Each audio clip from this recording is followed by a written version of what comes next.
कनिष्ठ प्रशासनिक अधिकारी शासन के बहुत महत्वपूर्ण अंग, जिसमें बहुत सारे काम उनको करने होते हैं और खासकर जब कोई संकट आए, आपदा आए, उस समय उसकी भूमिका बहुत महत्वपूर्ण हो जाती है।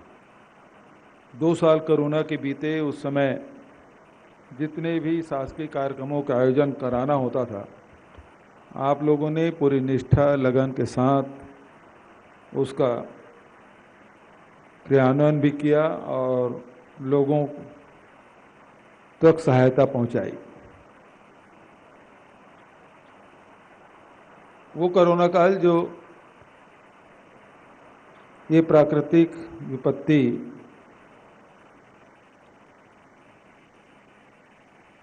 एक सदी में एक आध बार आता है,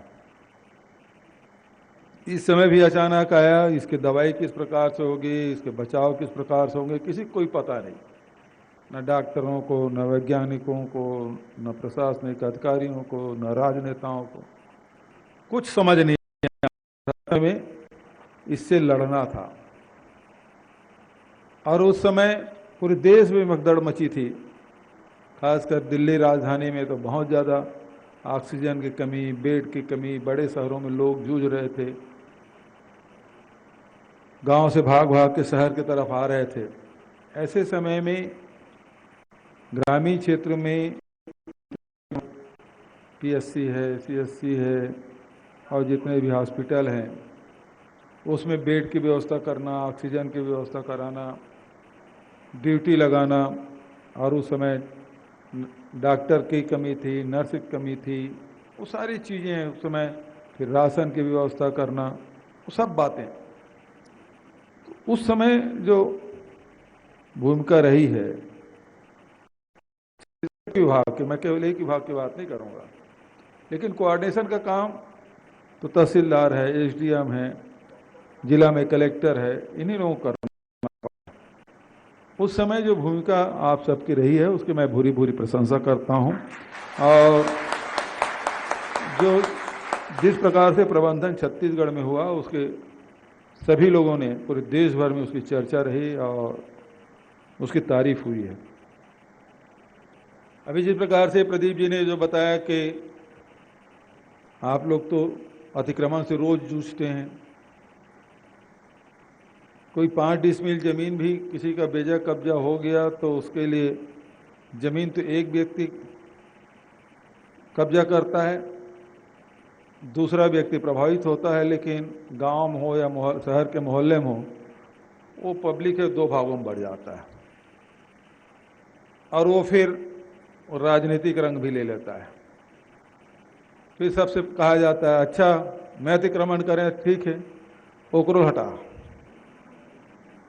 शिकायत तो एक जन के हो भाई, तो फैसला एक जन के आया है तो वो हटी तो एक जन के, लेकिन गांव की राजनीति मोर हटा तो कोई बात नहीं, लेकिन ओकरो हटा। ऐसे समय में गौठान के लिए 1.5 लाख एकड़ जमीन बिना डंडा चलाए, बिना कोई प्रदर्शन के जमीन आरक्षित कर लेना, सुरक्षित कर लेना और उसके लिए गौठान निर्माण भी करा लेना कोई छोटी मोटी उपलब्धि नहीं है। सबसे बड़ी, मतलब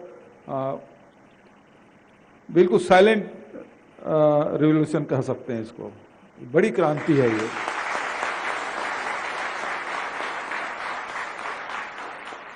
उसका रिजल्ट आने भी लगा है और बहुत जल्दी बढ़िया स्वरूप में हमारे गौठान दिखेंगे भी।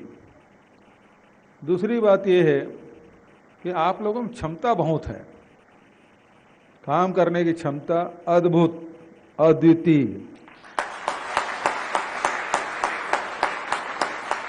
जब पूरे प्रदेश में जहां जाता था वहीं शिकायत आती, जाति प्रमाण पत्र नहीं बन रहा है, नाम हो रहा, खतौनी नहीं हो रहा है। समय में मुझे याद है कि पत्थल गांव है और उसके बाद सरगुजा है, वहाँ एक जन ने कार्रवाई कर दिया मैंने, उसके बाद ये स्थिति हुई कि सरगुजा के बाद में बस्तर गया तो सुकमा में पता चला कि कहीं जाति प्रमाण पत्र बना है कि नहीं बना है। जिसका नहीं बना हाथ उठाए, भेंट मुलाकात, एक भी हाथ नहीं उठाए। उसके बाद पूरे प्रदेश में कहीं भी गया, एक आदमी हाथ नहीं उठाया। मैं सुकमा में पूछा कलेक्टर से कि हाथ क्यों नहीं उठा रहे हैं? सर 31,000 जाति प्रमाण पत्र बना के घर में पहुंचा दिया सर, तो उठाएगा कौन हाथ? सुकमा जैसे जिला में, नक्सल प्रभावित जिला, जहां अंदर जाना मुश्किल है, वहां हमारे तहसीलदार 31,000 जाति प्रमाण पत्र बना के, मतलब एक ही विधानसभा है, 31,000 जाति प्रमाण पत्र बना के घर घर तक पहुंचा भी दिए। अब कौन हाथ उठाएगा? तो इसलिए मैं कहता हूं कि यदि हमारे अधिकारी कर्मचारी ठान ले तो कोई काम नहीं है जो असंभव हो। तो आपने गौठान का काम कर दिया, आपने जाति प्रमाण पत्र का काम कर दिया, जितने भी हमारे बंटवारा है, खतौनी है, सीमांकन है, वो सब लिमिट में आ गए। अधिकांश है जो विवादित है वही रह गए हैं। अधिकांश जगहों में ये सब बड़े त्वरित गति से काम हुए। उसके पहले हमेशा शिकायत आती थी कि नहीं हुआ नहीं हुआ। तहसीलदार साहब अब नहीं किए, उसमें क्या है? वो भी तो अपने क्षेत्र के तो राजा ही हैं, छोटे मोटे हैं क्या? अरे भाई, पटवारी बहुत बड़ा होता है तो तहसीलदार, ये जो लखमा है ना, तो जो उसका किस्सा सुने होंगे सब, जानते हैं? नहीं जानते? तो लखमा पहली बार विधायक बने और अब उसका जो छोटा बेटा भी जो जिला पंचायत का अध्यक्ष है, ये भोपाल उपाल में जब मीटिंग है, विधानसभा है, वो जाते रहते थे। अब विधायक बन गए तो उस समय ये था कि कलेक्टर उनको गाड़ी उपलब्ध करा देते थे जब दौरा करते थे। हालांकि नियम में अभी भी है, लेकिन अब विधायकों के पास गाड़ियां हो चुकी है। ये तो पहले तहसीलदार एसडीएम उसको विधायकों को दौरा करने के लिए गाड़ी उपलब्ध कराते थे। तो जीप में गांव में जाता था वो। तो उसके पिताजी गांव में मीटिंग कराए तो गांव भर के लोग इकट्ठा हो गए। विधायक के पिताजी बैठक बुलाए हैं तो उनके द्वारा आयोजित है, तो गांव भर के लोग आ गए। तो फिर गांव के मुखिया ने पूछा कि बताइए लखमा जी, आपने मीटिंग क्यों बुलाई? तो उन्होंने कहा कि मेरा जो बेटा है वो अपने छोटे बेटे के साथ घूमते रहता है, न तेंदू पत्ता तोड़ने जाता, न महुआ इकट्ठा करने जाता, न इमली इकट्ठा करने जाता। पहले तो गाय बैल बकरी भी आंध्र प्रदेश से ले आके बेचता था, अब वो भी नहीं करता। और बड़ी बड़ी गाड़ी घूमता है और 8-15 दिन तक गायब रहता है।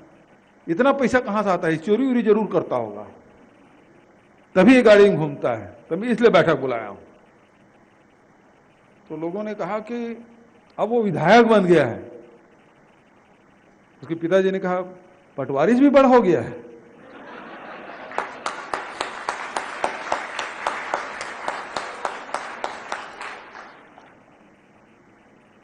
तो गांव में बड़ा होता है, तो फिर आप तो तहसीलदार हैं, नायब तहसीलदार हैं, तो और बड़ा। मैं अपने क्षेत्र की घटना याद दिलाता हूं, बहुत पुरानी बात है। तहसीलदार का कैंप लग जाए तो पूरे इलाके में चर्चा हो जाती थी, तहसीलदार का कैंप लगा है। तो जिसको मतलब नहीं रहता वो भी चला जाता था देखने क्या हो रहा है, क्या फैसला देते हैं। ये ग्राम बटंग है मेरे गांव के बगल में, वहां तहसीलदार का कैंप लगा था, 3 दिन का कैंप।